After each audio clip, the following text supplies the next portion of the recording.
Okay, am I visible and am I audible?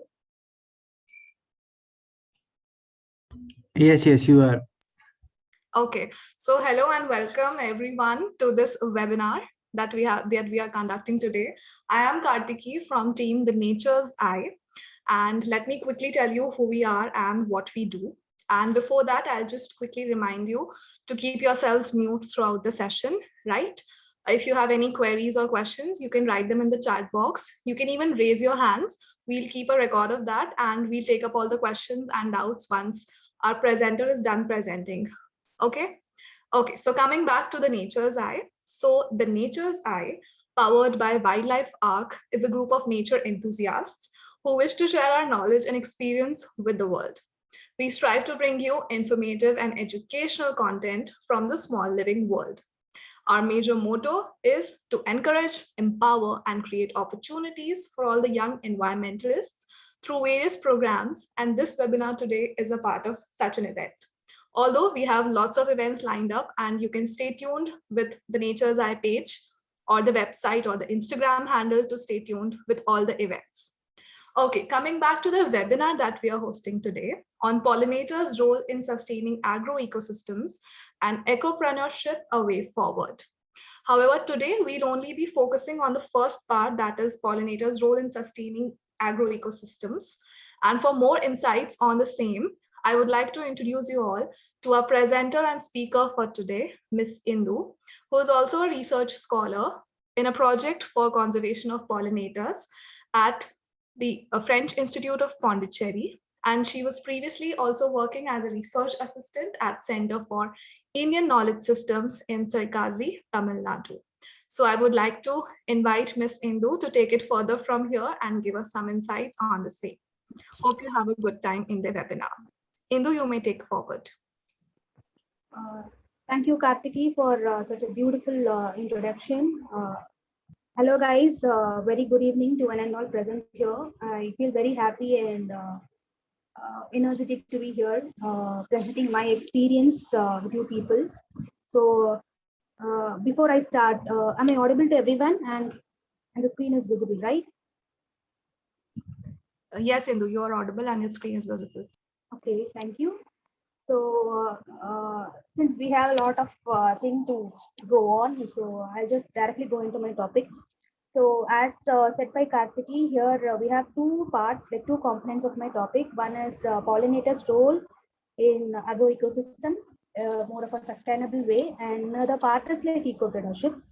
So, as a researcher or an ecologist currently working in a project focusing on pollinator conservation, my emphasis will be on the first component. Much of it will be in first component, like pollinators' role in sustaining agro ecosystem, right? Next slide. So before we start, like I would like to go with a little amount of history, like the concept of beekeeping. Actually, it it has originated since the past, right? So this picture is actually it's a painting from the time of medieval India, so which actually shows hunting or honey gathering, right? So it's a wild picture which where there is a picture showing a man collecting or hunting honey from the hive. Okay, next. So whereas this picture is more of a scientific way of beekeeping, one can say, like the current trend or method of beekeeping in the recent times. Next.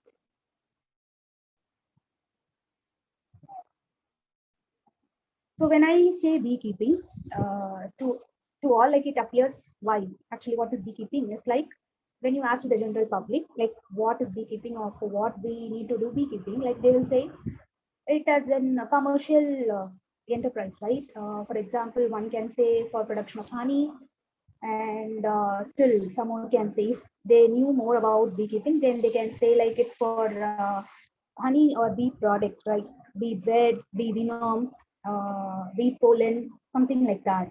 So just keep in mind all those concepts, and let's see let's discuss in further slides. Next slide. Okay, so when I say beekeeping, honeybees, of course, they play a major role, right? So this concept of beekeeping with honeybees, it has started since independence. For example, around 1960s, they came up a group of small industries like kind of small cottage industries like KVIC, Khadi Village and industries, even which is running now. So it started from that time and now. So earlier it has started for the purpose of providing employment to the people livelihood, and of course it is still continuing. Okay, so as I say, when I mean beekeeping, it includes bee products, but still the major part of beekeeping or the major aspect of observing honeybees as pollinators, it, it is hardly recognized, and you can understand the importance of that in the forthcoming slides. Next. So it's a kind of honeybee speaking to a person. Okay, when honeybee says like, when you hide me or when you grow me scientifically, I'll be able to give you all the products that I have. Say for example, honey, pollen, uh, venom or aflatoxin, and propolis, royal jelly, every kind of product that I can give you. But in turn, the one thing that you can do to me for me here, for me it means like growing me eco-friendly or having me in a ecological sustaining way. Okay, so here in this platform today, you guys will be introduced to that kind of ecological beekeeping rather than commercial way of beekeeping. Fine. Next slide. Okay.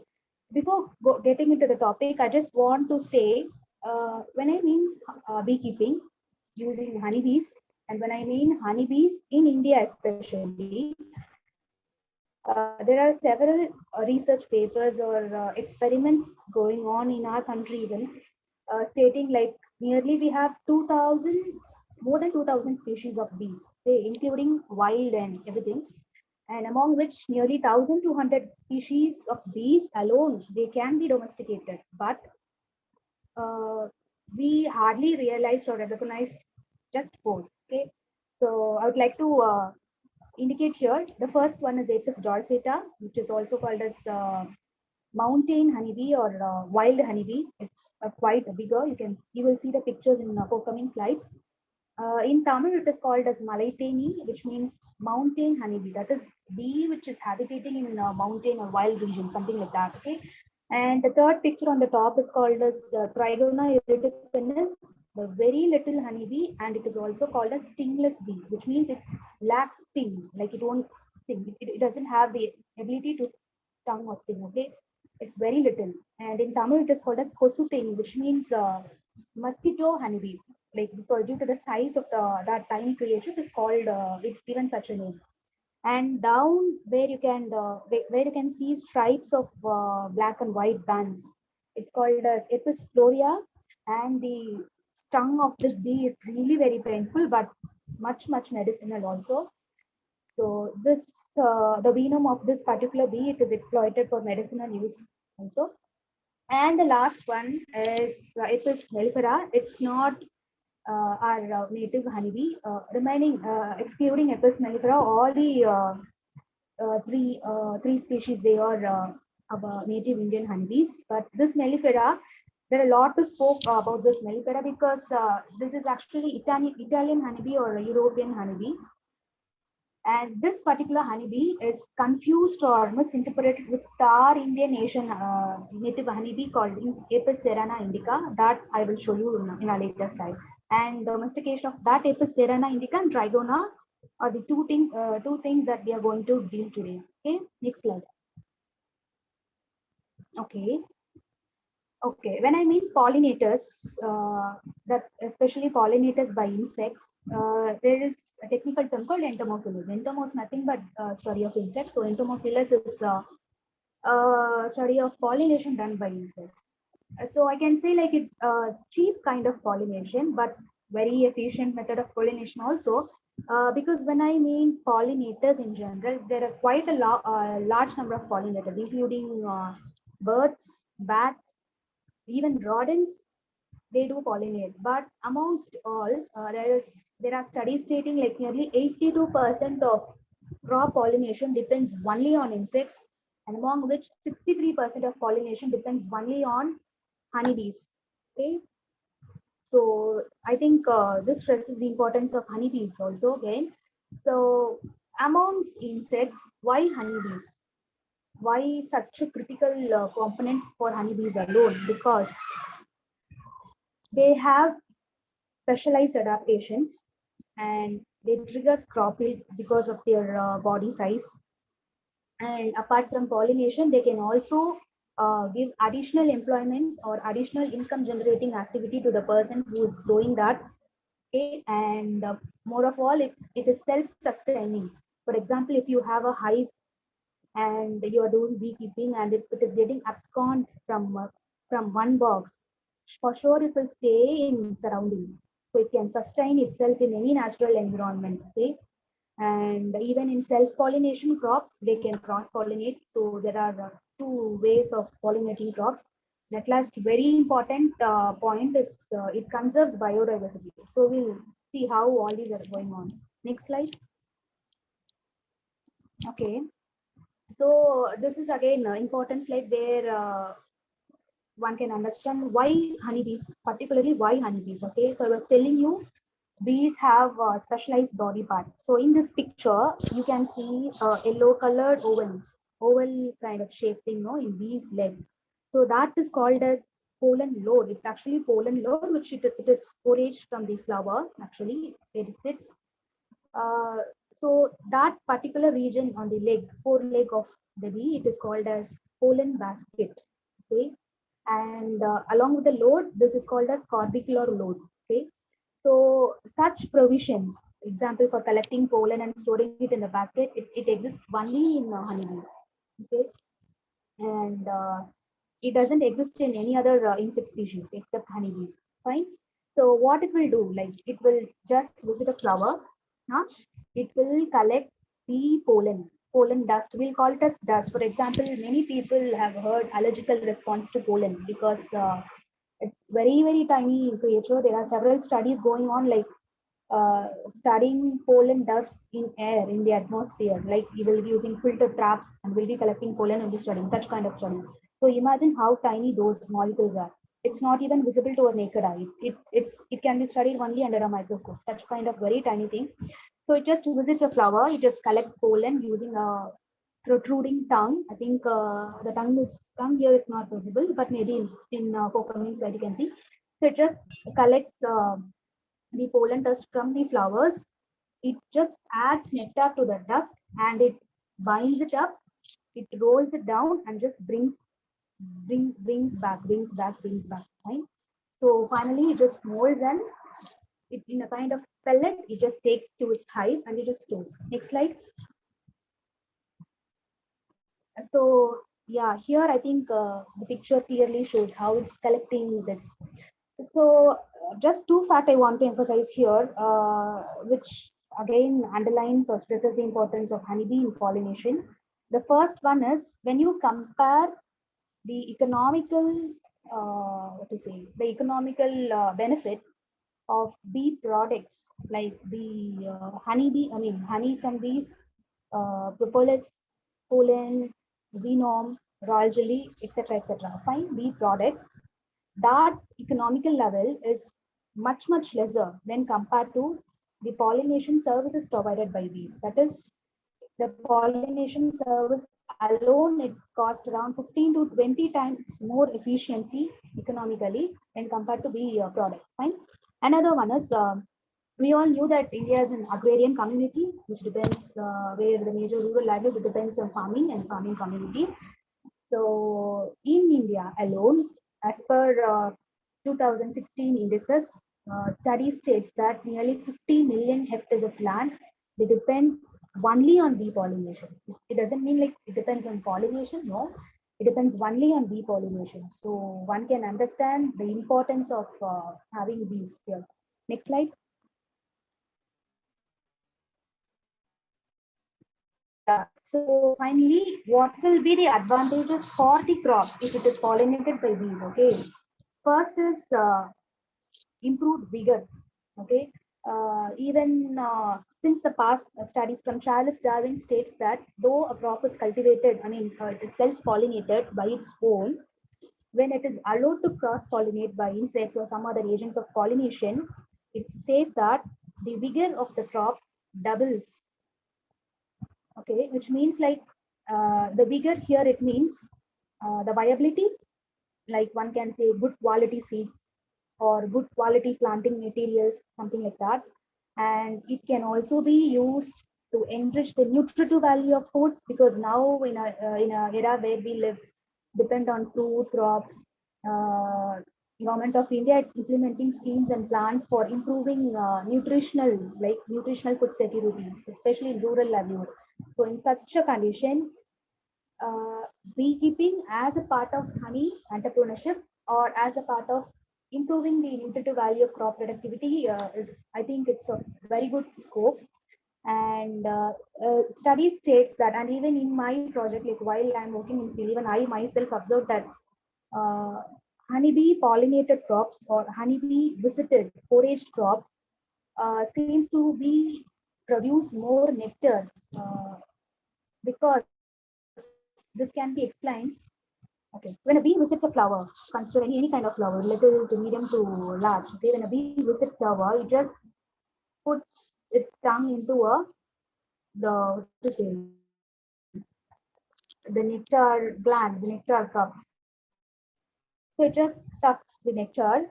That sucking, this thing, it makes the flower to produce more and more nectar. So it's true. It can be if any one among you is a good observer of nature, maybe you people might have noticed this, but that's true, and it is really interesting. You can observe, and of course, this when a plant is healthy, nutritive, of course, it has resistance to diseases, pests, everything. And very interestingly, next slide. Very interestingly, when we keep pollinators or bee boxes in farm, like where you grow fruits or when I mean fruit, it's fruit crops actually, and oil seeds. What will happen? It increases the yield. For example, if we are having a acre of sunflower farm, okay, and I'm going to keep a few number of boxes in that area. So due to that thing, I'm saying that yield will increase due to pollination. So one can easily recognize a farm without pollinators, a farm with pollinators, the difference in crop productivity. And if this production increase, like the yield of the produce is going to increase, then automatically the size of the particular seed or kernel. In sunflower, we call the seed as kernel. Okay, so the size of the kernel is going to increase, and size of the kernel is going to increase, automatically the oil content is going to increase. Okay, so in India especially, there are many studies going on till now uh, with this pollinators, especially emphasized to oil seeds, especially. Um, yeah, especially in sunflower and sesame, gingerly. Fine. Next. Okay, so to summarize, as till now, I just want to say when we keep pollinators in our farm, definitely yield is going to increase nearly 79%. And of course, pollination services is 20 times more than bee products. And honeybee alone, it accounts for nearly 80% of pollination. Because why honeybees? The term, it means like it has special adaptation, it has special body features to support for pollination, to aid in pollination. So that's all. Next. And yeah, so I just want to emphasize here, in my current project, we are redoing this experiment. This is done in University of Reading, and one of the co-author here is working along with me here in Pondicherry. So we are currently working in field bean, the same crop, field bean, and instead of seed rape, we are growing sesame usually. And one interesting feature here is down we can notice bumblebees. Okay, in India we don't have bumblebees. Might be due to the tropical zone, we don't have bumblebees in India, but we have carpenter bee. It's not like similar. Both are. I didn't mean like both are similar. Of course, both are different, but the family and the appearance is more or like same. Okay, next slide. So this is just an example to show a plant. Okay, in a particular plant, in only one plant, these many kinds of pollinators we can have, like ranging from honeybees to flies. Many are unidentified species of insects. They are actually very little, and this might be fascinating. Even there are studies, even in my project, like we have noted mosquitoes as pollinators. Okay, so no insect is an insect actually. Next slide. So this particular image, it's taken from my home garden. Like it's kind of terrace garden. I think you people are familiar with this plant. It's called as basil, holy basil. Scientifically, it is called as Oxymum sanctum or Oxymum basilicum. And we can have a wide range of pollinators here. The first one is Apis Serena indica, and just take a snapshot with your eyes. So we are going to deal more about this bee today. And the next one is Lassia blossom. It's a kind of native bee. It's not an honeybee, but it's a native bee. And down is Apis florea, again with the tri bands of white and black bands. And this is butterflies. Of course, yeah, butterflies are also good kind of pollinators. We do have a large list of butterflies, unidentified butterflies in pollinators list. Next. Okay, so when I'm discussing like why bees as pollinators, last point I'm mentioning, it also helps in biodiversity conservation. So this is this is my little garden space down where I have boxes. So you can see a rectangular one covered by palm leaves. So it's actually a honey bee box or honey bee hive, which housed within Apis Serena indica, our native Indian honeybee. And to the left is, sorry, to the left is actually a carpenter bee, which feeds its head outside the bamboo pole. So in between the carpenter bee and the box, it stands a pole, right? And within that is a very little hole, which is actually a home for this carpenter bee. So this actually I had started this beekeeping in my home around February 2021, right? Exactly a year before, during the lockdown time. So this carpenter bee, it appeared itself naturally around November 2021. So there are quite. Then I have observed this. When I observed this, I went out. I collected large number of dead bamboo poles, and I have stuck in all my places. Now nearly I have 12 to 16 habitat for this carpenter bee. Next. So this is also a kind of carpenter bee, same carpenter bee, but it's of different genus. This is called as Seratina. I don't know the species name, but the genus name is Seratina species. Okay. This has also been observed in the same place in the same bamboo thing. So currently I'm working with this paper, like bamboo are attracting large number of carpenter bees. So of course it's still it needs a lot of observation and time. When I observe this little bee, actually I don't know, like it's a group of bees. It's not solitary in nature. It's a group of social bees, actually, to say. They are mining something on the, that too they are visiting very tender shoots of bamboo. They're not attached to culls of bamboo, but very tender, like young shoots coming out, no such kind of thing. And they are maybe they are visiting it by early morning and late evening hours, where they are getting some mist like dew like something, some liquid droplets they are getting out of that. So it's really interesting when we observe that. Next. Okay. So coming to our second component, uh, prepreneurship. Again, I'm stressing it is not, for sure. It's not like much like a commercial scale. Okay, not a commercial way of beekeeping. No, it's much of ecological, economical, and sustainable way of beekeeping. Okay, so when I mean beepreneurship, I'm going to concentrate on two kinds of bees. One is sting bee, the one you're seeing, Apis Serena indica, sting, it will stung. And this plant is coffee plant. is grown in my home garden in tropical country like India and Pondicherry. So coffee arabica, Serena. Next slide. And this is called as uh, Trigona. Trigona iridipinus, like Kosutin, mosquito honeybee, commonly called as stingless bee. Even a children, even a child can handle that. It won't stung. Okay, it's that much friendly. It's kind of little baby. Okay, producing honey. So this is, I think, water lily. Few people might have known. Water lily. This honeybees, both Trigona and Serena, it loves water lily like anything. Whenever you whenever you go to that particular plant, morning, afternoon, night, whatever time, I don't know night, sorry, morning, afternoon, and evening, you'll find this bee for sure because this lily produces very powdery pollen. Just if you do like that, you'll get that much of pollen here. So it's easily accessible for them. So you can find at any time bees on it. Next, okay. Before going into methodology part, I just want to stress on site selection.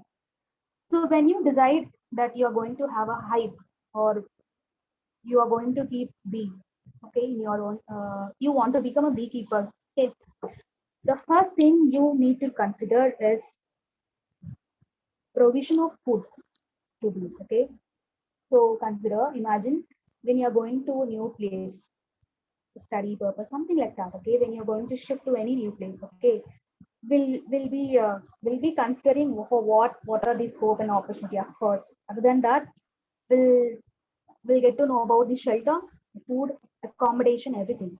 Similar kind of a thing for a bee. When you're going to host a bee in your space, just think what food that you can provide to that bee. Okay, so here comes very crucial role of bee flora. When I mean, sorry, it is BW. Okay, bee flora. When I mean bee flora, it means bee preferred plants or bee friendly plants or bee foraged plants. Okay, it varies from region to region. It's not same in Pondicherry to that of the Jammu Kashmir. No, it actually differs. Okay, and next, the land should be dry. Dry here means it shouldn't be waterlogged because when it is waterlogged or when it is very moist, it causes disturbance to the bees. It spreads pest and diseases attacking noise. It's better the land is dry and easily accessible also.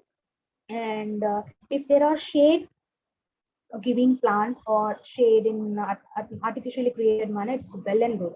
Because see, take our own example. If we go out in the dark sun, how we will feel? Like, hiding, putting a hat over the head, sunglass, something like that. So it's similar to bees only. When you're going to a house of bee in the dark sun, then imagine what kind of struggle they have. No.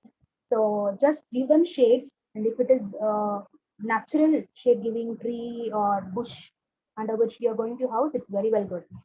And the space where you're going to keep bees should have natural provision of water. Of course, when I meant the food, there comes water also. Food and water goes hand in hand. And see that wind and sunlight, they are not disturbing your setup. Okay, because wind, the picture where I showed like my own garden housing box. Initially, when I kept, like, it's an experiment kind of thing. No, initially when I kept, I didn't tie. I just kept the box, I just kept the palm leaf, and I just kept the stone over the palm leaf. Okay. Um, During August last year, here in Pondicherry, we got not that much of stormy time, but still, it's stormy kind of wind. What happened? My top lid, I'll be explaining the parts of the box later. My top lid, it flew away. So such things are really dangerous, and all of a sudden, like, your bee will get absconded, and all your work, it's very difficult. So take care about sunlight and wind. Okay, next slide. Okay, so yeah, this is a wild colony of Serena Indica. So we are beginning our beepreneurship. So this is taken from my storage room, from our storage room actually, on my terrace. So I was telling you, when we create a bee-friendly atmosphere, or when we create an ecological house for the honeybee, it is going to create an space for other insects also. Okay, so this is one of the proven example. uh, this is a natural swarm. Okay, it's not from my box or from, nobody in my neighborhood they do beekeeping. No, so it's not from my box. I don't know. It came up naturally, maybe because it had like that the space. Okay, so if you people find such kind of natural swarm, if you ask like where can I find the natural swarm, something like that. If you live nearby any coconut groups or any like wild kind of thing. Like wild means it's not like jungle kind of thing. No, at least a space which has bushy plantations, many floral things and all. Usually, we can spot the Serena in coconut roots under the hollow stems or even under the ground. Okay, so we can spot these bees there. From there, you can collect, or else nowadays beekeeping it's done in many huge scale. Many people do beekeeping. We can get from them also. Like you can get it as starting material, and then you can multiply it yourself. Next slide. So we'll enter into the methods actually. So this is called as Langstroth hive. It's a very scientific way of beekeeping. Next slide. Yeah, this is the actual hive. Even in now in India, like KVIC and several departments, like Department of Agriculture under ICR, Indian Council of Agri Research, they are conducting several projects on beekeeping, especially. So they do provide such a setup. Even in many agri departments, under the National Bee Honey Mission (NBHM), they are providing such kind of equipments for farmers under subsidized cost. So this is the actual setup. Okay, the top portion which looks distinct is called a lid. It's like a bottle cap. Okay, and down is you have two. You have two divisions. The top one is called a super chamber, where the honeybee stores excess honey, and down is called the brood chamber, where the honeybee it lays eggs. The entire colony of bees stays there. And if anybody is interested in taking honey, we have to work only with the super chamber. We don't have nothing to do with the brood chamber. Fine. And if you want to divide your colony, for example, say if this box is completely full and I want to make this one box into two boxes, then what can I do? I just lift the lid, the super, and then open up the brood. It consists of 6 frames. It means 6 full frames of honeybee. Okay. I can shift 2 of the frames to other new box, close it, close it. That's all. It's very simple. Multiplying a bee colony is very simple. Okay. Next slide. Okay. This is the setup. So the box, the stand, down is water. If this is a offline session, it would have been more interesting because I love to interact. But anyway, so I will explain why need to keep a bucket of water. Okay, why? There are two reasons. One is when I mean honeybees, honey, it's sweet, right? Then what will come to any sweet? And ants are also pollinator, but now it's enemy for honeybees. So in order to deter from ants, we are keeping a pool of water here. Okay, not only ants, any rodents like lizards, grasshoppers, locusts, anything that deters honey, because it shouldn't be disturbed, right? When it when say for example, when a lizard daily comes and visits this honeybee, what will happen? It will just leave its home and it goes elsewhere, something like that. So it shouldn't be disturbed. Okay, and here you can see a slit, right? The box, the stand, and you can see a slit. So that is the opening for bee. So that's like a gate for a hole. Okay, it will enter, it will exit through that hole only. Next slide. This very little thing of beekeeping. When anybody asks me, like, I don't have any farm, I don't have any number of acres or hectares, I only have a very little balcony space, or I have one a very little circular garden or backyard, something like that. Of course, you can go for this kind of thing. All you need is like a little box, as you wish, as you want. depending on your requirement.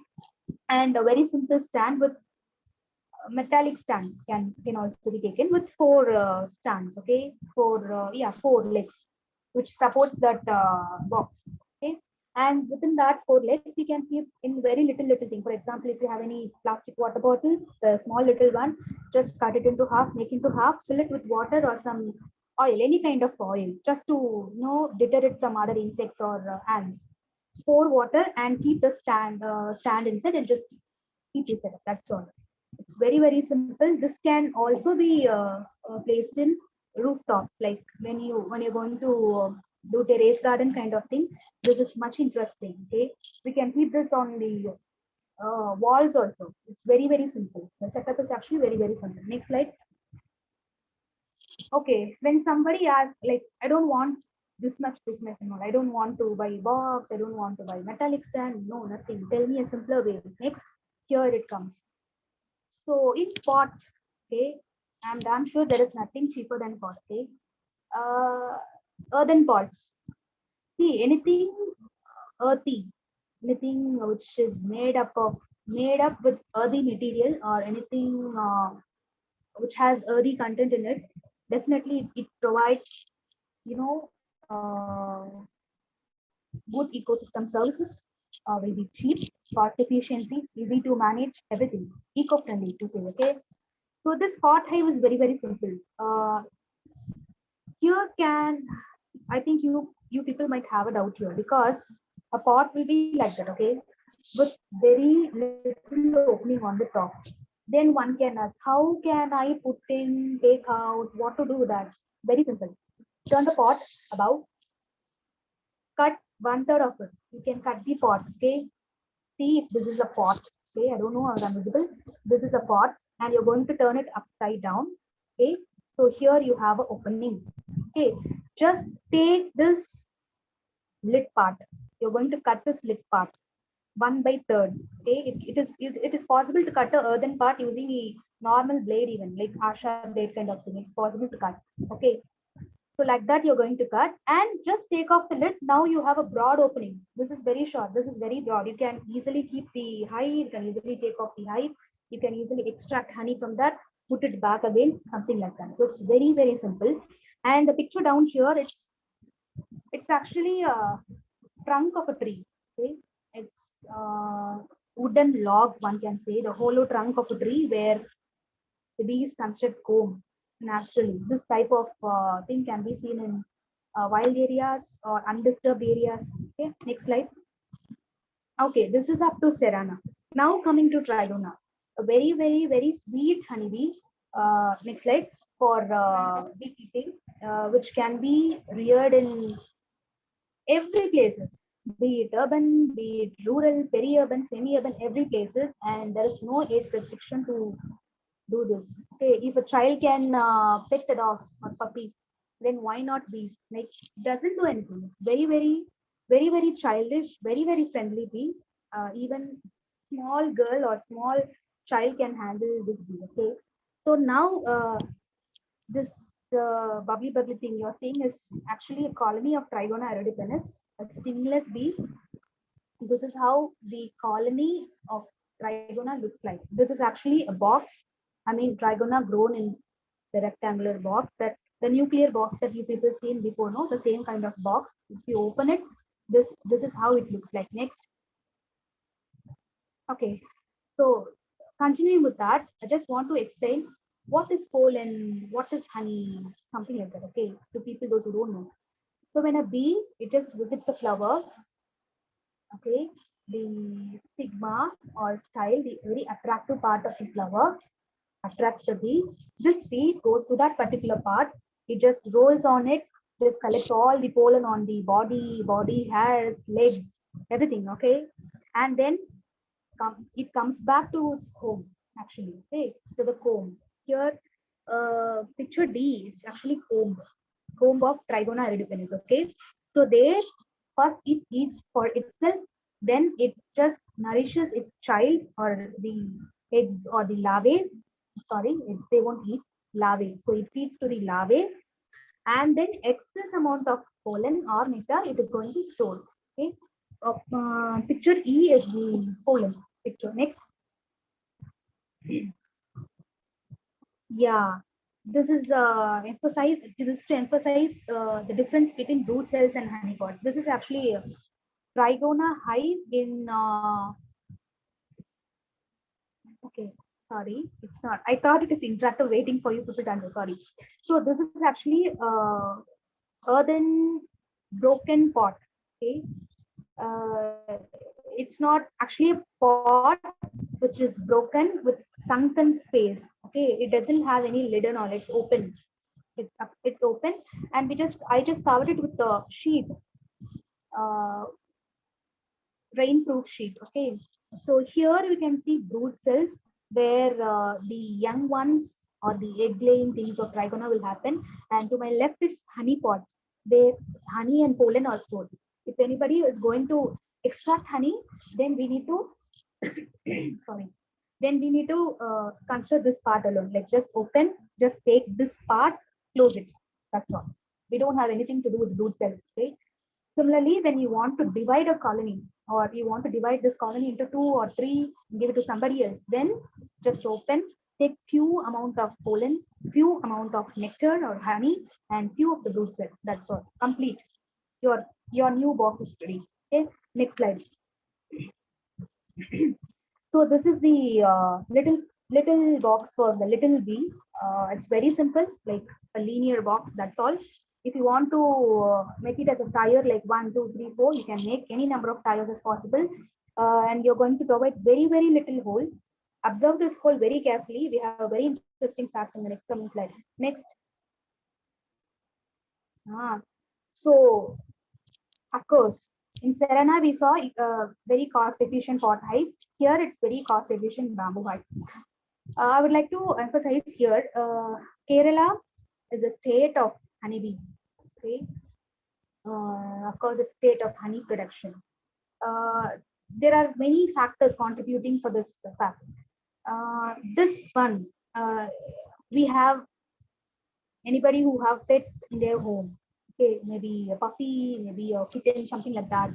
In Kerala, they have a space for these trigona in each and every home, especially in rural community. Okay, for my project, I have been to many rural spaces of Kerala. I'm really surprised to see like each and every home it has this kind of setup.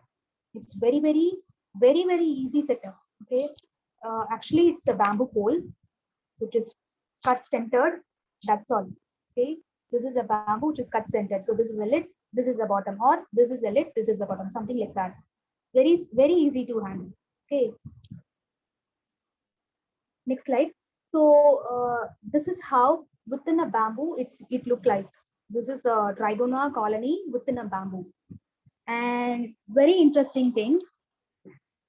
Here towards your right down, you can see enlarged shiny little creature. Kindly observe that is called as queen of Trigona. Okay. When anybody studies taxonomy or hierarchy of social hierarchy of honeybees, we can see there will be a queen, only one queen per colony. She is the queen. Okay, she is she. And below her comes several number of workers and very little of drones. Drones are actually male bees, okay, and worker bees are usually sterile females. Okay, so this queen is the only one fertile female who's responsible for the entire number of colony. I mean, entire number of population. Okay, in the colony. So workers do the role of collecting pollen, collecting honey, keeping the hive clean, nourishing the young ones, okay, and feeding royal jelly to the queen. While I was talking royal jelly, I will explain you how queen is made. Okay, and the role of drone is to mate with the queen.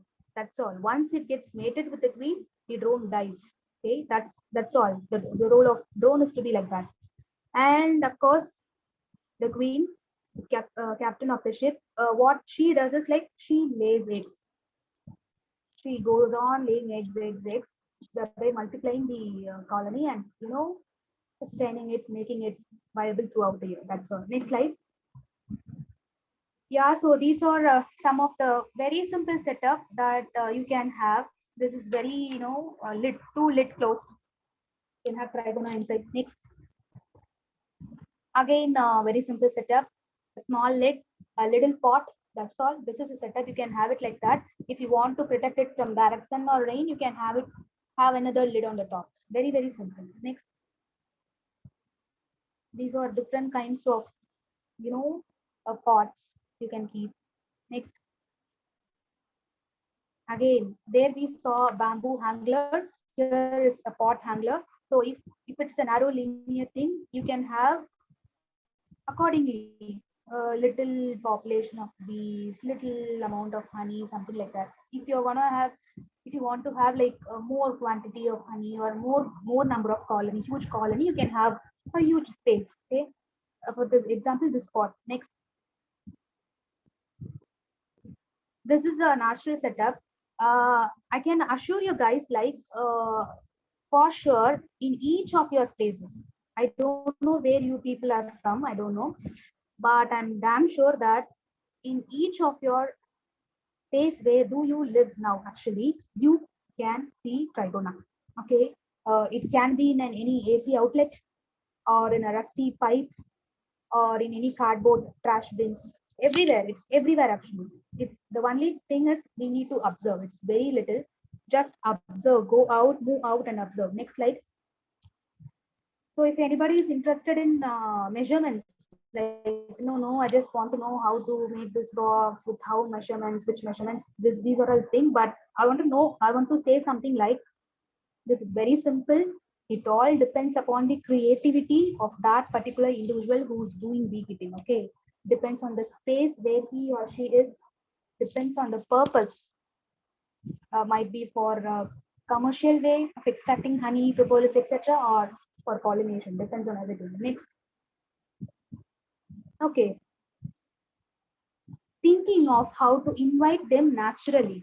You don't want to get colony giving 3,000, 4,000 from a beekeeper. You don't want to go into the wild catching bee swarm. No, I want them to come to me. Okay, how it is possible? Next, it's very simple.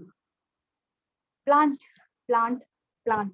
Okay, uh, food is a see. For example, if you providing food that bees love, then where are they going to go? Automatically, right? They will come for search of food. So when I mean food or plant, depending on the season, we need to check the availability. See, check that the plants are available throughout the year. When it, for example, when it comes to floral plants, maybe early flowering, mid flowering, late flowering kind of thing. So check with that, plant accordingly. See that your garden, your space has plants that flowers all around the year. Okay, these are golden rod and chrysanthemum, early flowering plants in this region of Pondicherry. Next, this is particular plant is called water hyacinth. It's actually a major menace few months back. It's very popular in several of the news articles. It's actually a weed, introduced weed, which uh, which created a lot of issues with this aquatic ecosystem. But it's a bee-friendly plant. So if you have got a chance to see that, pull it back, bring it to your space, grow it. Okay. Next, Zinnia, a member in Astraceae, a member of chrysanthemum marigold family, but a different flower. It's actually late season flowering, and this is Epis serrana in it. This is taken from my home garden. Next, okay, edges or borders, and other slide is hedges. Okay, please don't confuse between edges and hedges. Edges is actually creating a border for your garden. It's very very simple. Okay, creating a border. For example, if you have a little garden and you're having spacing fencing, okay, just make the metallic fence replaced with live fence, okay, and make that live fence with flowering plants, okay. For example, this plant is called as cosmos. Next slide. You can make a border using this plant. And this is also lantana camera. It's actually invasive weed, but very very bee friendly plant. uh, of course, very aesthetic one also. We can also make your edge with this plant. Next slide. When I come to hedges, HEDGS, hedges, it's actually bordering line, okay, that I've explained. Hedges, HED, hedges, it means, for example, you're going to a park, okay, somewhere like you are spotting this corner or that corner is spotting a restroom or washroom, okay. I'm not telling like it spoils the aestheticness, but still, it, we are just looking at it right now. So it to an extent it spoils the aesthetic thing. So what those people will do, landscape architects, what they will do, like in order to hide that plant, hide that space, they will plant that particular space beautifully. So those managing plants, they call as hedge plants. Okay? And this particular plant, yellow bell, is actually a shrub, but it grows like a tree. During peak flowering season, it's full of yellow. Doesn't seems to be green, yellow, yellow, yellow. It attracts lot of pollinators, buzzing sound. Okay, next slide. Okay, so this next is climbers or creepers. So whether you are in an apartment or a villa, you have very little space, just give a space for a plant to climb over. So this particular plant is called as Porana volubilis. It's very native to Pondicherry tract, a tropical dry evergreen forest. It's commonly called as snow plant because this is how it looks like, snow covered or tree, something like that. It's actually a creeper. Uh, this picture is taken from our institute. This this attracts infinite number of pollinators.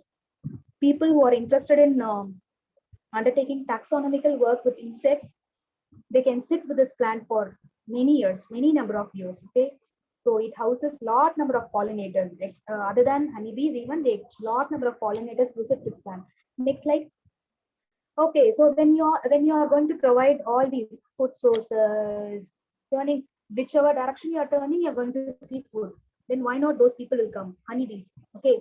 So addition to that, provide them nesting sites. Okay. It shouldn't be like boxes, proper boxes with proper measurement. No, no. Insects don't mind measurements. Okay. Uh, just give whatever you have. If you have a bamboo pole, keep it. If you have a PVC pipe, keep it. If you have earthen pot, coconut shells stuck together, coconut shells stuck together, anything is possible. Even straws, paddy straws rolled together, jute fiber rolled together, paper, cardboard boxes, anything. Okay, with proper shelter. Prevention from rain and direct sunlight is important. Next, at last, water. Okay.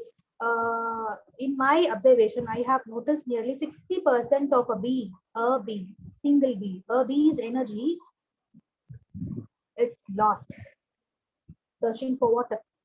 So water is very, very crucial. Make it available at the next doorstep. Okay, next slide.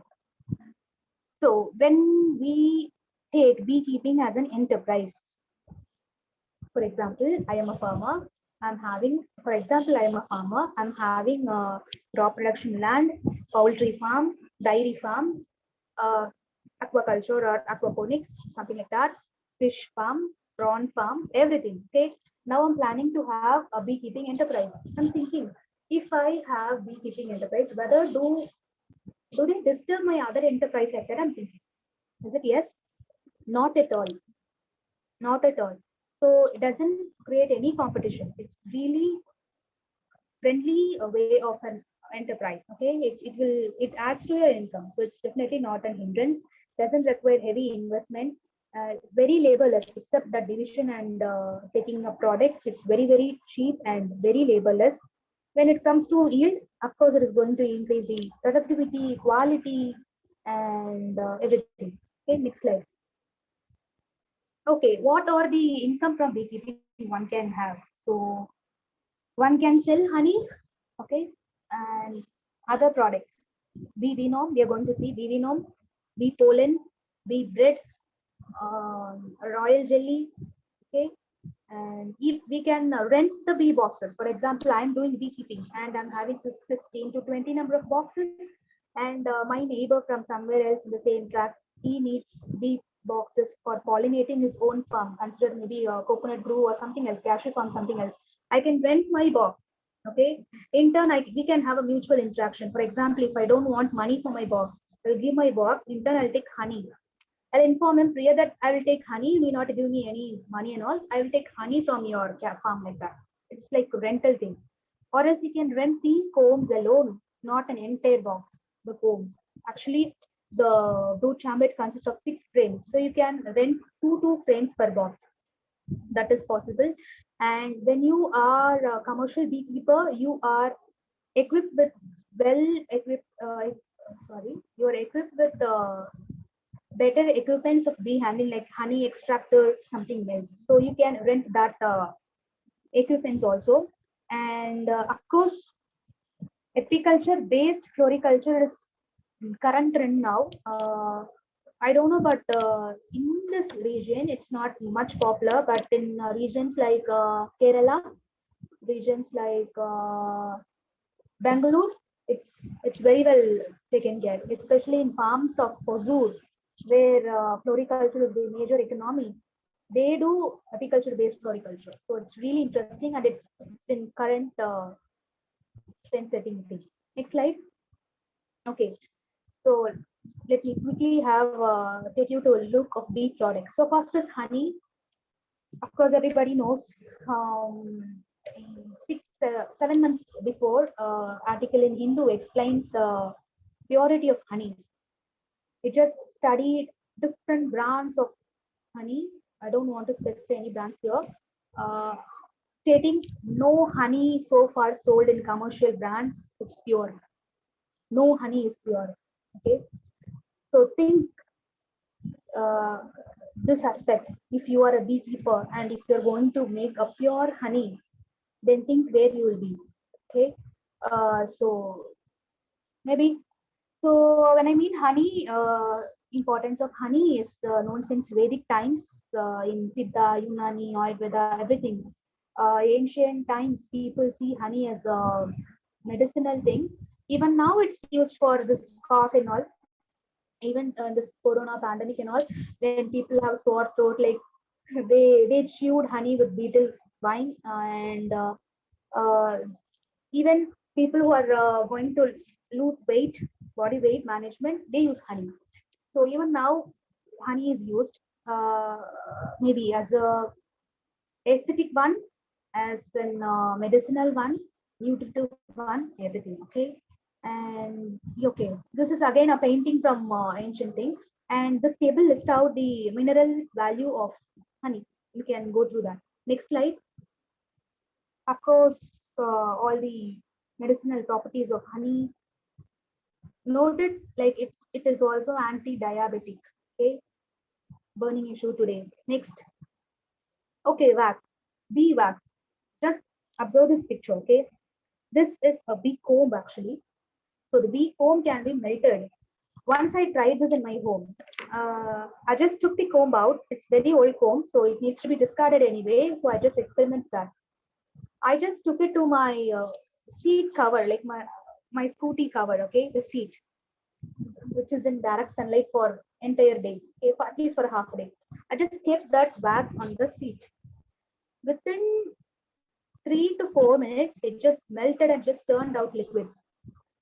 So imagine how gentle and how tender a bee comb is. Sorry. Akhtar, please mute yourself. Okay, sorry. So such a tender and very docile kind of this bee wax. Okay, even I mean bee wax, it's actually uh, bees have a gland to secrete this substance. For example, we human beings have epidermal layer, like where we have hairs, epidermal hairs, no? Similar kind of thing. They have epidermal layer beneath which they have wax glands that secrete wax. Okay, so uh, it takes much and much longer time to make one hexagonal cell, and it takes much and much more long time to make the entire comb. But we are taking that using for cosmetics.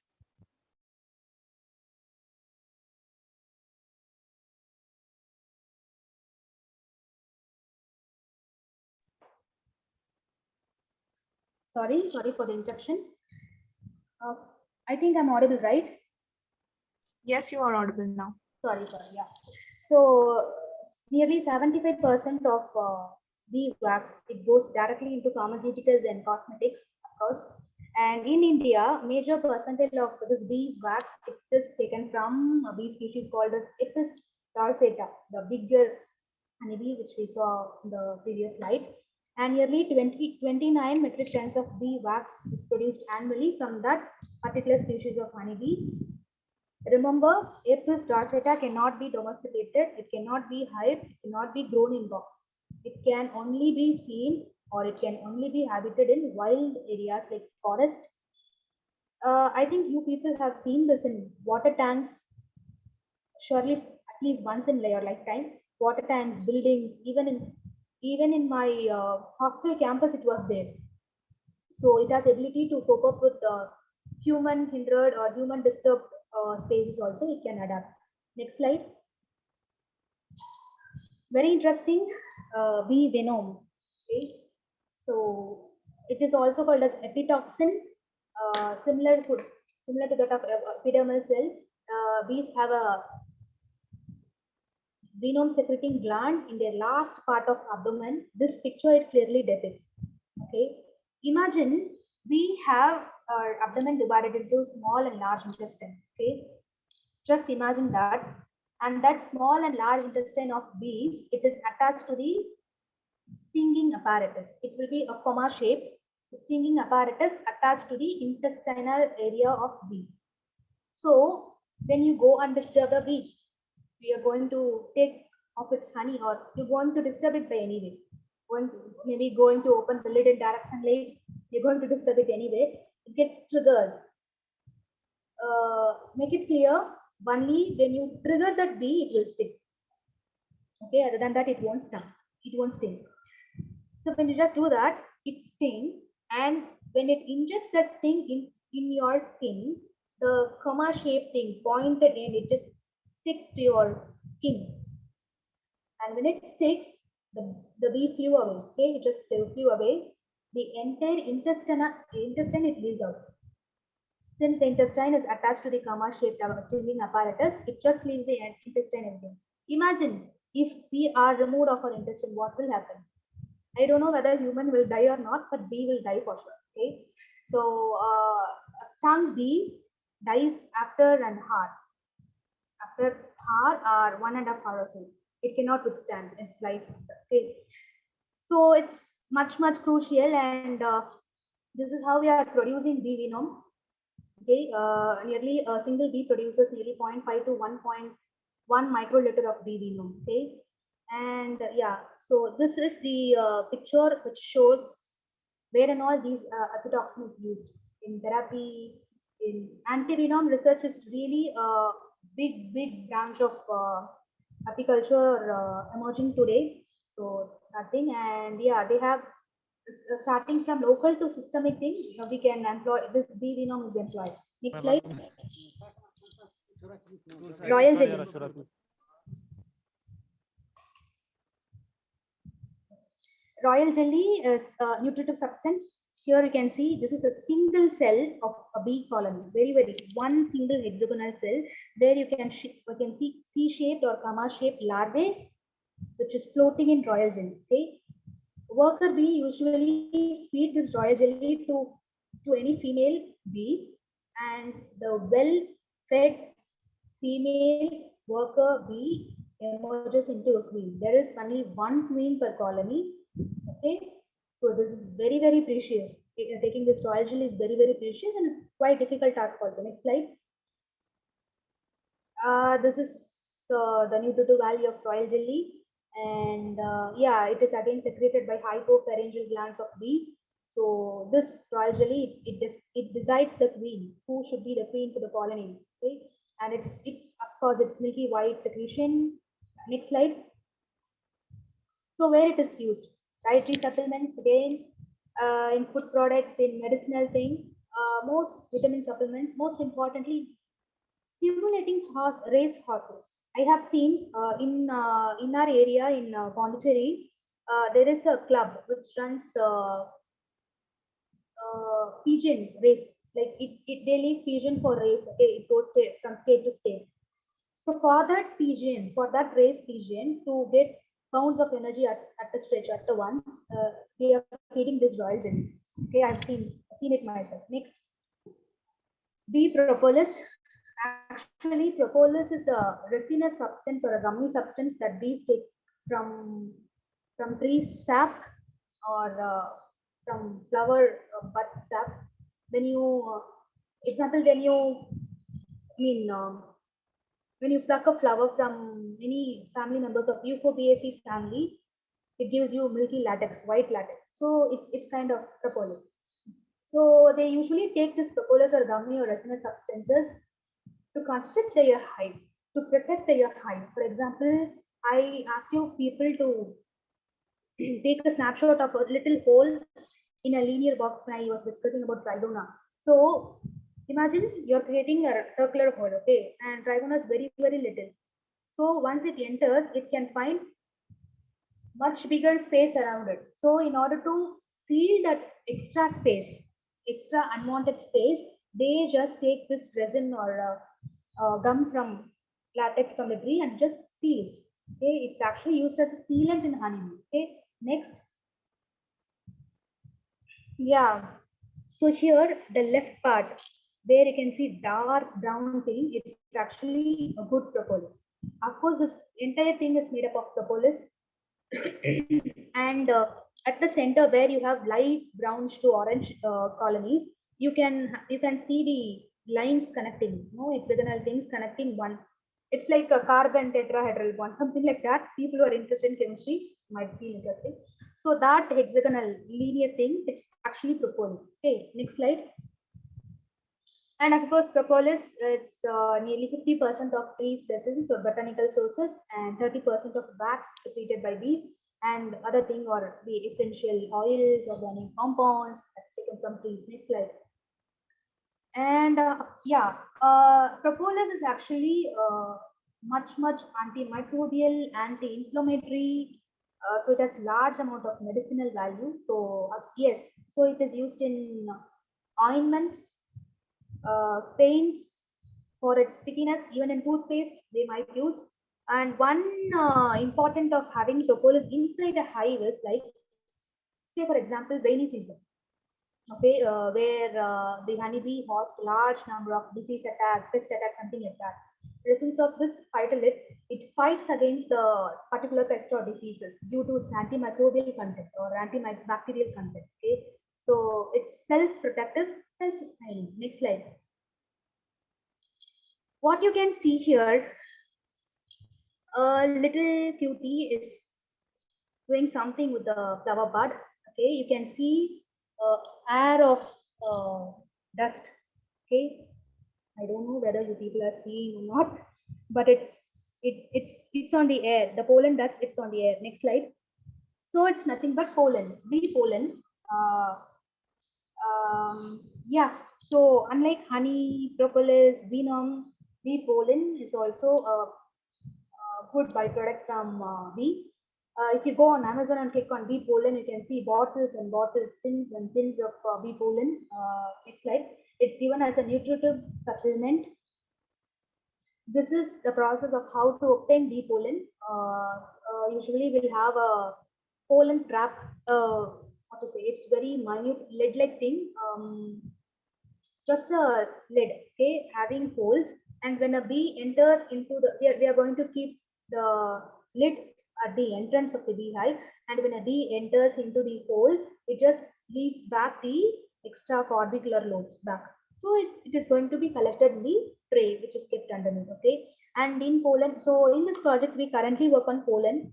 I study pollen. So I just collect pollen, not kind of trap and all. I just collect using paintbrush, just collect it very gently, bring it to lab, analyze, and observe under microscope what pollen is collected. So for each and every plant, the pollen differs. For example, pollen of hibiscus is totally different from pollen of lily, and something like that. So we'll study that. It's a kind of thing. And when I say pollen, it can be unifloral or multifloral. When I mean unifloral, it is pollen collected from only single plant. Say, for example, 10 acres of coconut grove, where bees will collect I'm not telling 100% bees will collect only coconut pollen. No, they can also be any weeds. They can collect from that also.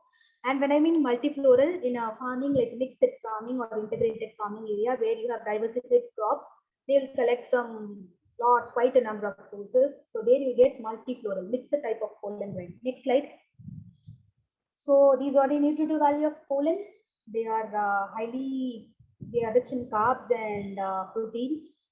So these are also employed in pharmaceutical and these are really a very good nutritive supplements. Next slide. Yeah, so this is again the pollen uses of pollen. So it's rendered in human diet. It's much more higher. It has much more high concentration of zinc micronutrients. So this is used in pharmaceutical industry in zinc tablets and all. And again, it's used for racing industry to give a bounce of energy at once. And in beekeeping alone, people use pollen pellets. This is called as pellets. Okay, pollen pellets.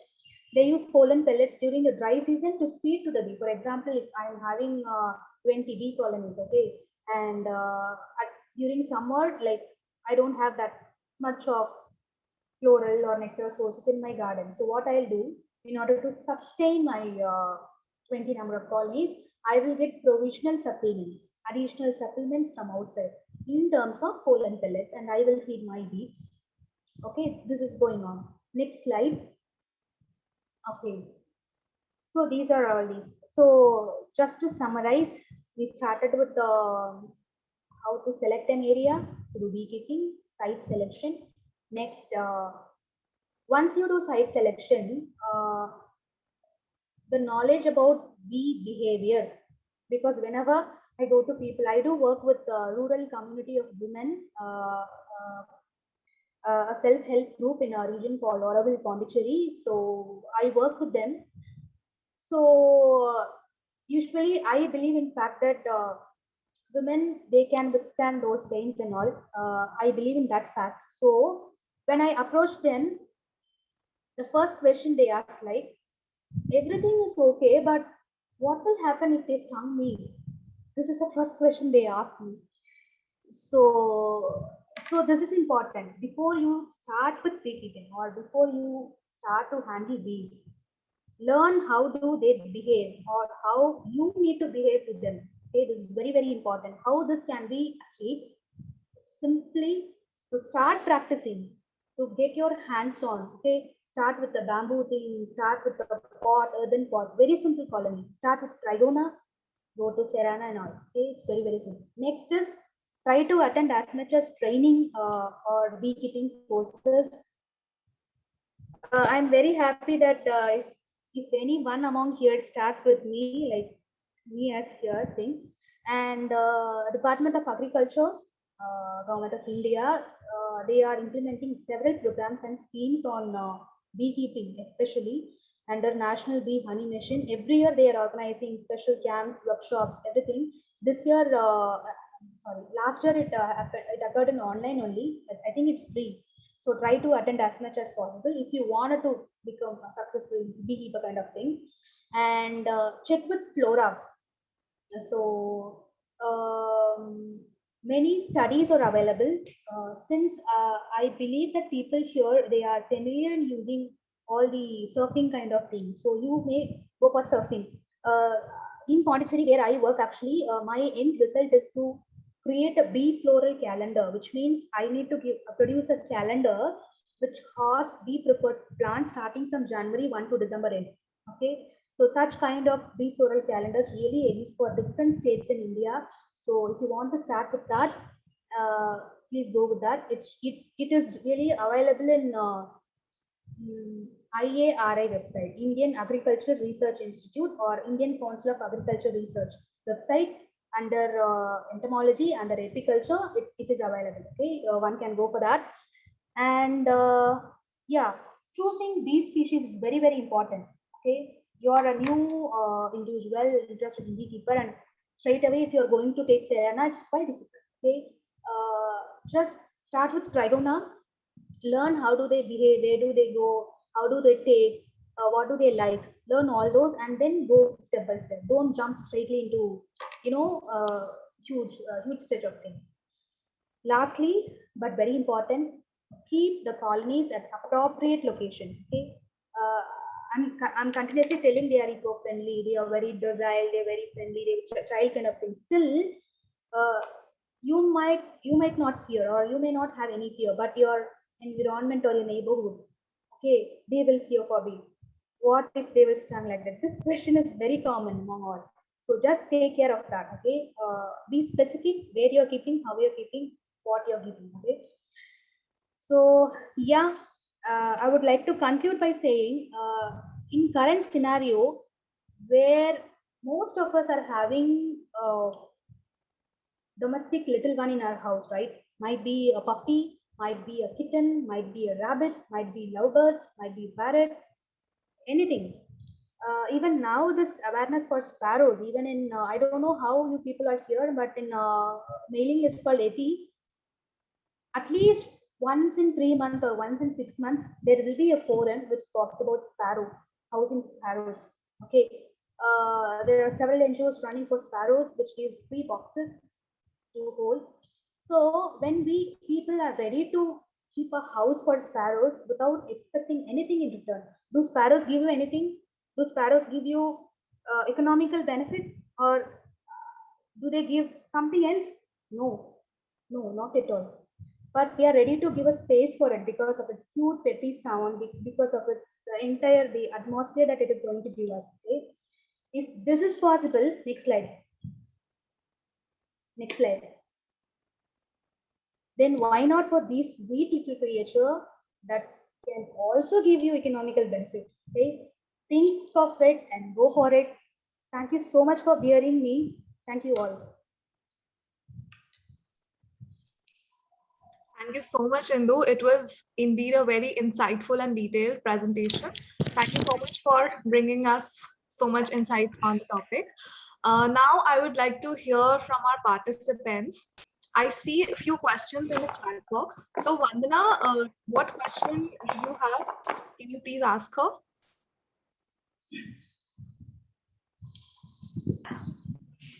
Hello, am I audible? Yeah, you're Yeah, audible. Aditi, right? Sorry, Indu. Yeah. It was indeed a nice presentation, and I Okay. congratulate you for the lovely presentation of yours. Thank you so much. It was insightful, actually. I was telling that in the first or I think third or fourth slide, there was a picture which was showing Apis cerana indica, right? Where Yes. number of different species were given, right? But that was not cerana; it was Floria actually. That was One ID second. was wrong actually for that. You're Yes, telling I think this slide one. number 4, right? Yes, third one actually. Yes. Sirana, Okay. that is Yeah. Floria. And what one about that dorsata? It's basically that that species which is present in the hilly, I mean mountainous region is Apis laboriosa. Okay, Okay. because I Okay. have worked in trans-Himalayan region, so we are basically aware of the different species. Okay. And one thing also I would like to correct that you said there are no such species of bumblebee in India, right? Okay. There are Yeah. different species of carpenter bees, right? You told that, Yes. Yes. if I'm Yes. not wrong. But that Yeah. is Yeah. not, in reality, that is not the thing. We have Okay. species of bombus in India. Okay, we have like Actually, bombus. thanks for letting me know this. Bombers is same to bumblebees. Aren't they different? No, carpenter bees are Xylocopa, right? Yes. Yeah. Genus wise, okay. Yes. And Yes. that what you I'm talking about bumblebees, they are Bumblebees. bombus species, both belong Okay. to apidae family actually. Yeah. Yeah. Okay. Okay. Okay. And So we have bombers in India. yes, definitely we have many species. Hemorrhoidalis, one species. Then Okay. I have another one, I'm unable to recall, but you Fine. can Fine. Fine. connect with me on LinkedIn. I can give you the Please species name. Okay. give me your ID, LinkedIn ID. Please. I'll share you definitely. Fine. Fine. Fine. Okay, I'll thank you wait so for much. this because this bombus thing, we are really searching for it. Huh. Be it my co-workers or research scholars in my lab, Huh. we are very curious to know about this bombus Okay. in Okay, the lab. there's a book also. I'll give you the name of. I'm actually unable to recall right now, but there's Okay, a okay. good book on Bumble Bees of Himalayan regions. Okay, Sure, and sure, sure. basically in Himalaya, main pollinators are bumblebees only. Okay, fine. Good to Okay, know. this Okay, yeah, area yeah, yeah. pollinators. Okay, Hmm. that much only. Thank you. Thank you so much, yaar. Thank you so much, Vandana. You seem to have a pretty well and deep knowledge about the bees. Thank you so much for bringing us all the insights. Akash, you had this question of what are the research opportunities in pollination biology. Did you get the answer to your question? Yes, ma'am. Okay, Indu, would you like to say something more about this research opportunities in pollination Uh, biology? I didn't see. Uh, do anybody reply to him in chat or anything? No one has replied to him, but he has written thank you. So I thought maybe in your discussion. Actually, I have replied to him. Okay. Okay, Indu, would you like to tell? Can you please reply that here also because it might be useful for all other people also. Carriers in pollination biology, please, if possible. Ankita, please, can you reply here as well? Yeah, I've just said him that. Wait a second. I've just said that the environmental is already the eco-friendly is obsessed part nowadays, and it's going to be grow within 20% within the upcoming years for the research stuffs. Okay. Okay, that's what I answered. Okay. Okay. Fine. Fine. Fine. Sorry, who asked this question? Yeah, so Akash had asked this question. Indu, do you have something to add up? For this? Okay. Akash, may I know, please, like, what's your background? MSc Botany, ma'am. Okay, fine. So, are you interested in studying pollinators? Yes, animal insect. Okay, Insect fine. plant interaction. Superb. Plant pollinator interaction in my term. Can I take in that way? Yes, ma'am. Yeah.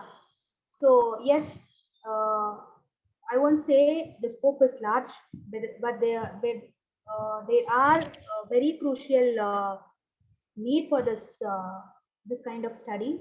Uh, in India, like there are much better institute starting with IAC Bangalore, ISER in Kerala, where you can go for LinkedIn to search this. Professor named Hema Somanathan. She is currently working in plant pollinator interaction along with bee behavior. She also studies behavioral ecology of pollinators. So once you go to that page, you can find immense of studies related to your interest. Please do for do search regarding that. Okay. Other than that, I think central. I'm not sure. It's Agriculture University of Kerala. I'm not sure. Maybe Central Agriculture Institute of Kerala. There we have Professor Sinu, who's currently working in plant pollinator interaction. So this is also other thing. And University of Calcutta with Prof. Parthiba Basu is really very good agroecologist currently working in bees, especially Indian honeybees. He's currently working in Indian Pollinator Initiative. So you just go to Google, you just type for Indian Pollinator Initiative. That's all where you want to go. Okay. Hope this will be useful. Yes, thank you, ma'am. You're welcome. Thank you so much, Indu, for answering all this question, responding. Any other question, anyone else who wants to ask anything or want to contribute anything to our webinar? Any doubt, query, discussion? It's now open to you all. You can just discuss. If you don't feel comfortable in speaking, you can write it in the chat box. I just have I've been thinking for a while that are we doing much for insect conservation in general? Like a lot of entomological studies are there, and even pollinator interaction studies are there and stuff. But really, the fact that many insect species are getting wiped out because of various factors. And is there any sort of conservation initiatives in India that you know of, ma'am? Conservation NGOs in India, you mean? Any conservation initiative towards conserving insects? Yes, of course. 2 months back, article at Hindu says creating a pollinator garden, and means a lot, no? Like when you create a pollinator garden, it means like you're going to conserve lot of insects, wide range of insects I mean, other than honeybees even. It means like conserving all kinds of insects, maybe predator, parasite, pest, everything. We're going to conserve that. So this pollinator garden initiative is very good initiative for which aids in insect conservation. Other than that, now just before I mentioned, like Indian Pollinator Initiative, it's a global network where people working in pollinators or pollination, they come together.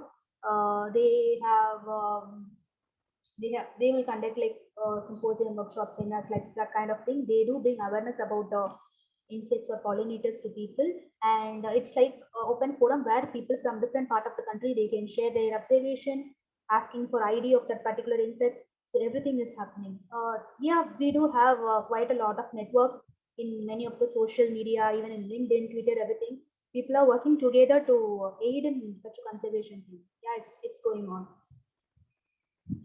Okay, thank you, ma'am. I was also wondering, like things like pesticides itself, and then maybe light pollution and habitat laws, and water bodies getting very polluted. I mean, all of these are contributing to the loss of insect species, right?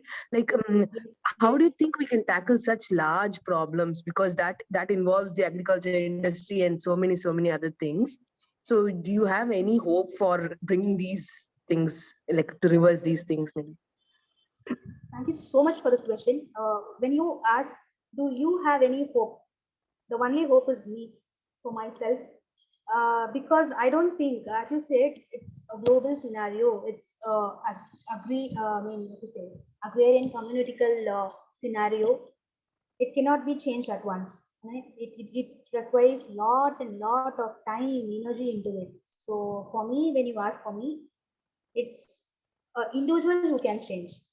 Okay, now I was explaining you have a hive at your home. So I think number of participants here is 21. Imagine 21 of you are going to have a hive in your home, and whosoever comes to your home will ask, what is that? How to do that? What is the use of that? And if you're going to explain it in a way much economical, definitely he or she will go for that. So this is how we need to change our own environment instead of looking or peeping out for someone. No, nothing is going to change. Okay, uh, natural enthusiasts can organize people together during weekends or something. You can take children to kind of insect walk where you can teach them these grasshopper. You can teach them insects actually. You can teach them plants. You can teach them native plants, native bee species, native insects. Teaching, learning, growing, doing. That's all. That is the only way. I think I would have answered your question. Thank you so much. That was yeah. Thank you so much. Thank you Okay, very thank much. you so much, Rajni. I hope you're satisfied with the answer. So, Indu, Manisha has this question: can presence of bryophytes affect the diversity of insects? Manisha, are you there? Bryophytes. Yes. I just want to know why bryophytes. Manisha, how are you connecting bryophytes with pollinators? I just want to know. Manisha? Manisha, can you hear us? Are you there?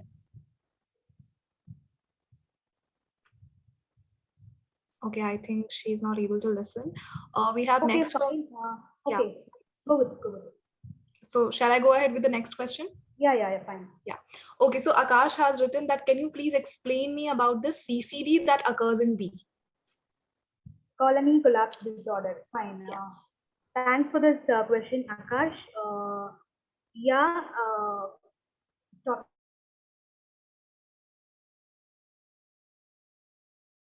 And for example, when we say invasive or alien species coming in ancient times, beekeeping is done in wild regions, in tribal community. It all started there, tribal community of people, something like that. So once we grew, and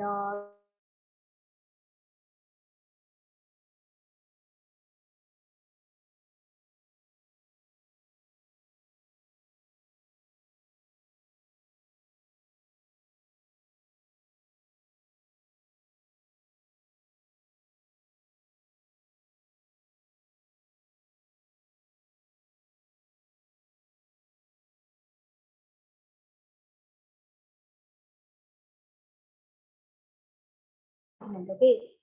So uh, when you bring such kind of these species inside, couldn't be like only these species, can also be any invasive plants or exotic plants, something like that.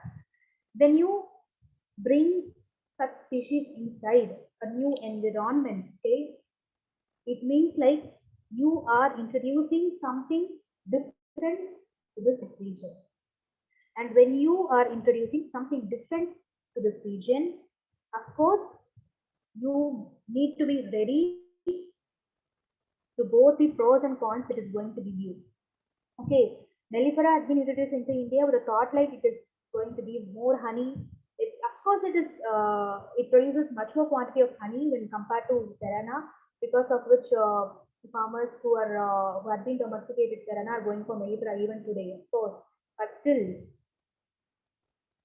that particular species of Mellifera is native to that space, so it can accommodate or it can be well acquainted in that space. But here when it comes, definitely it will change the environment of this particular region. Its foraging behavior will change, and in case if this mellifera is kept near to Serena knowingly or unknowingly, there might be genetic drift also, genetic exchange between Serena and mellifera. So such kind of thing, it causes this kind of disorder, colony collapse disorder, where the entire colony of the Serena is completely washed out. So it's really disastrous. I think I answered your question, Akash. Is it fine?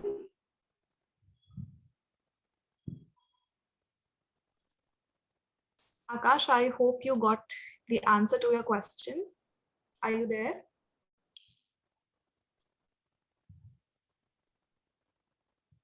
It's Akash Bharti. Okay, maybe he's also not able to hear us. Okay, he has written, ma'am, what can we do to stop it? What can we do to stop it? Go for hiding your own native bees, support your own native indigenous plants, support your own native Indian insects. Okay, I'm really not against any of the thing, any of invasive plants, because in my slide also, in my presentation also, I said go for growing Iconia, go for growing lantana. So I'm not against any of the invasive things. But if you want to prevent or protect this, then go for enhancing or supporting your own native species, your own native plants and your own native insects, your own native flora and fauna. That is more than enough. That can do anything. That can do magic.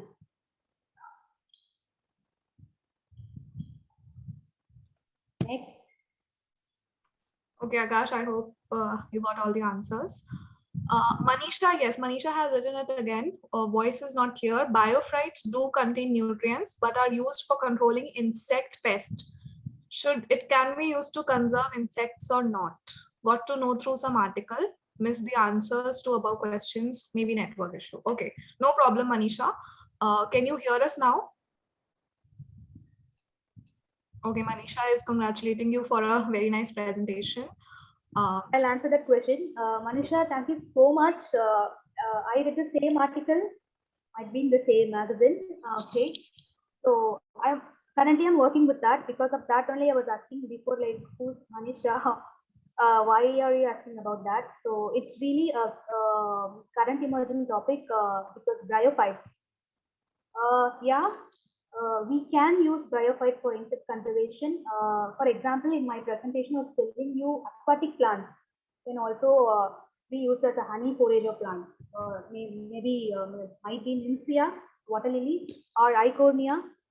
Okay, similar to that, we can use bryophytes for insect conservation. Of course, earlier bryophytes they were not given that much of importance, but now they are given immense importance. Maybe starting with composting techniques, starting with nutrient management, starting with adding those bryophyte supplements for any crop production purpose in agriculture, farming community, everything. Okay.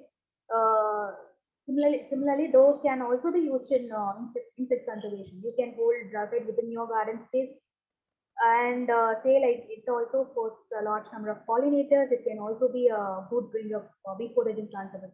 Of course, bryophytes are they can be used for bee friendly or bee conservation, insect conservation. Yes, you're right. Thanks for asking this question in the forum. Thank you. Any more questions? Yes, thank you so much, Indu, for answering this one. So Ajinkya is asking that there are various diseases seen in bees. So can you tell him something about the medication for bees that is available? Medication for what? Sorry. Uh, for the diseases that are prevailing in bees, that can be seen in bees. So is there any medication for bees?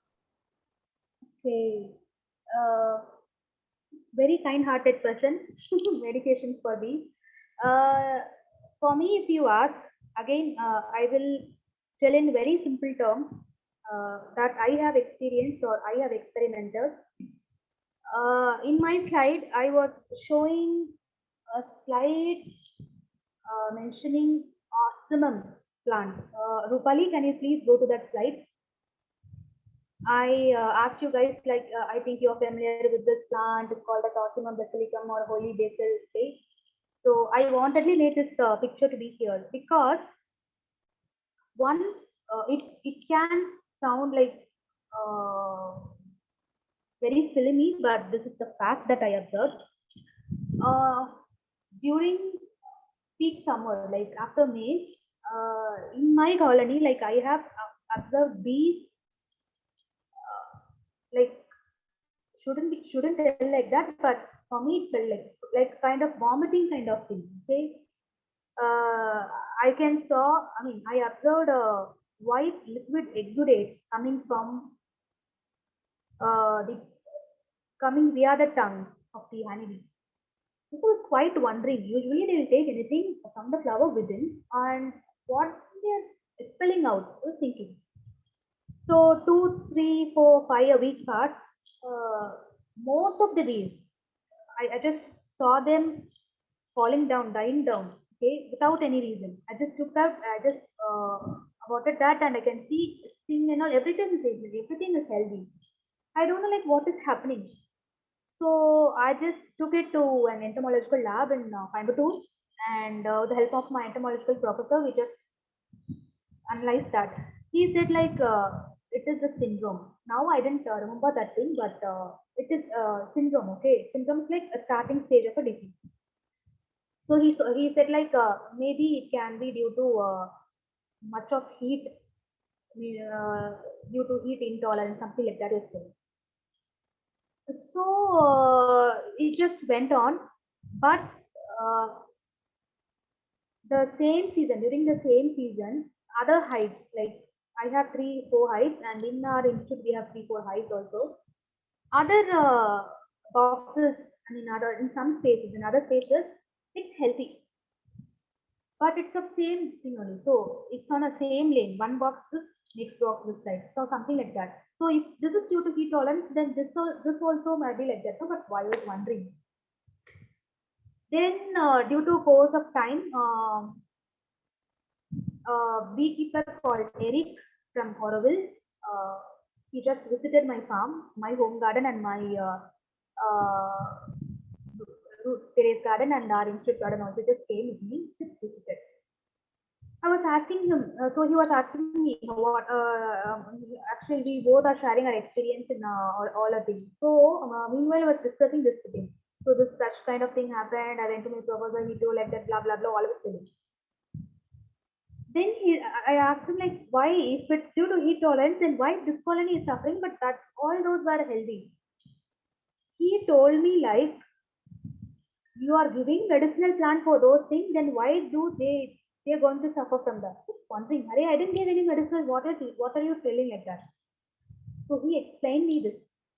Planting, as we all know, food is the best medicine.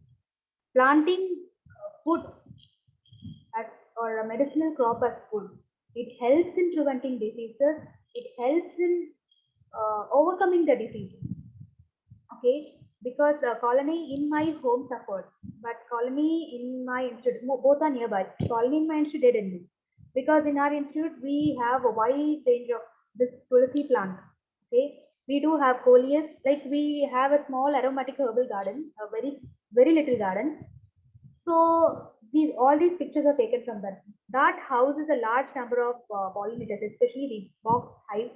And during that disease prevalent time, like after summer, soon after the summer, we can see the foraging, the number of bees foraging on this tulsi plant is quite lot. The number is many times when compared to normal days. So I think better than providing additional supplements, medical kind of things, planting the medical stuff within the garden helps a lot. If at all you want to provide medications, you can provide simple, high quality, pure honey. When I mean high quality, nothing but honey produced from your own stuff. Very pure honey. Just dilute it with water. Just keep. That's all. 3 days of pure honey works out really very well. I knew it's quite a large story, but maybe it's of use to some people here. I have answered your question. Yes, thank you, Indu. Ravi has raised hand. Ravi, do you have any question? Yes, I do have a question. Ma'am, I want to know, okay, many times we hear, or I have heard that these high-speed, like high-speed networks like 5G, 4G, do affect bees, and in general, I've heard that they it harms them. So I want to ask: is it scientifically backed that do they harm it, like these high-speed networks? Do they harm bees or not? And if yes or no, whatever, like is there a scientific backing for it? Yes. No. Yes, for scientific harm to pollinators, moths, all the nocturnal pollinators. Of course, there are, because at night time, of course, they have vision, but still, when they strike against, as you said, any electrical pole, something like that, similar that kind of thing. All nocturnal pollinators might face this issue. One of my colleague in Coimbatore, she is working currently on nocturnal pollinators. So there, I remember she mentioning fact like this, signals affecting this. But when it comes to bees, I need to study because I'm not sure without making myself sure. Like I think I can't answer your question. But up to my knowledge, I think there are no. I think there are no stuff which has scientific backup of stating signals or these they affect bee pollinators. Might be a good question. Need to study.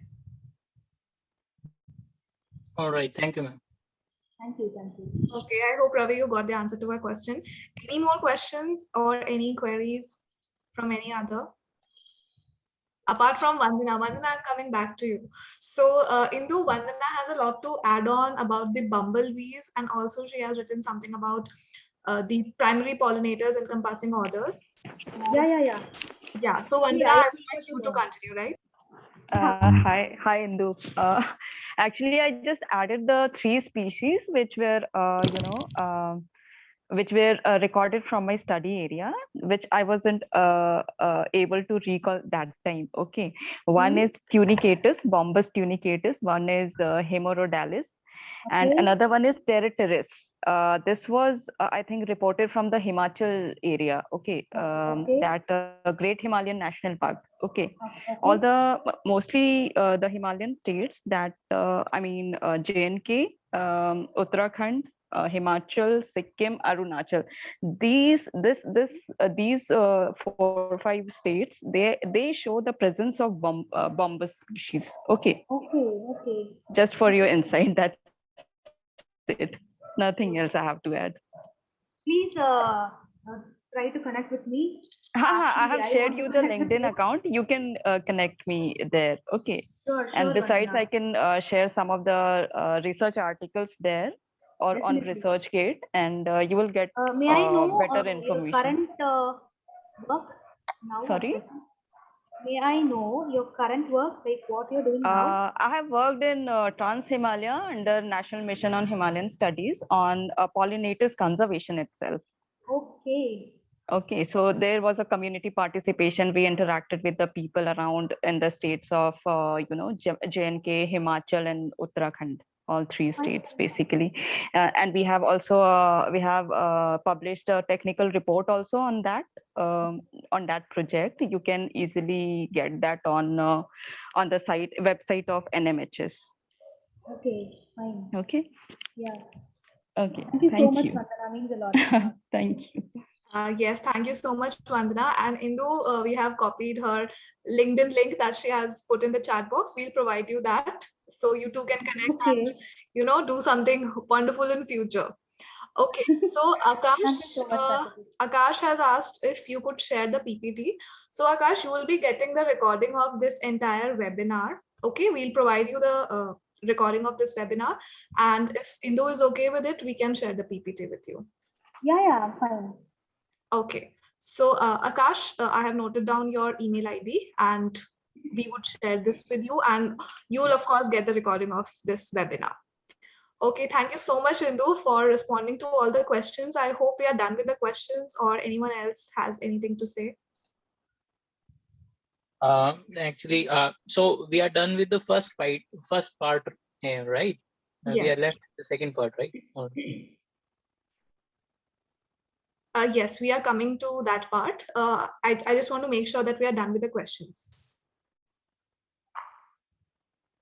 Okay, so that was it in today's session. So today we covered what role is played by pollinators in sustaining agro ecosystem. And thanks again, Indu. You have been very interactive and you have provided us a detailed and very insightful presentation. Thank you again. And I hope everyone is satisfied with the answers that you provided. Okay, so coming to the second part of our webinar, that is Ecopreneurship, a way forward. So for that, you need to tune in tomorrow at 4 p.m. and we will have our own moth lady, Dr. V. Subbulakshmi ma'am, talk with you regarding ecopreneurship and social entrepreneurship. So we really hope to see you all at 4 p.m. tomorrow. The link would be the same tomorrow as well. So, and also we would be announcing the winners of the online quiz that we conducted from 26th of February to 2nd of March. So that will also be announced tomorrow into tomorrow's session. It was great having you all, and I thank each one of you for being the part of this webinar. That is it from our side in this webinar, and we hope you had a great time.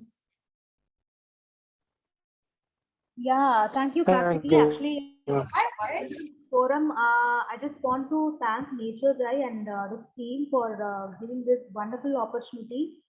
Actually, I was feeling quite fuzzy because I would love to interact with people, especially in offline thing. But here, I was wondering, like, is that possible? Will people listen?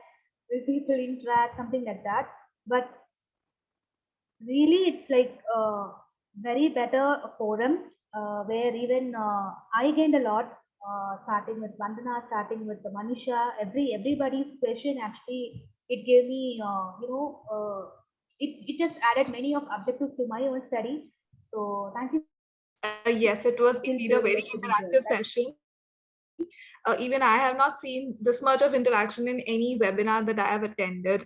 Okay, Akash has again raised a hand. Do you have any question, Akash, or you have anything to say? Yes, ma'am.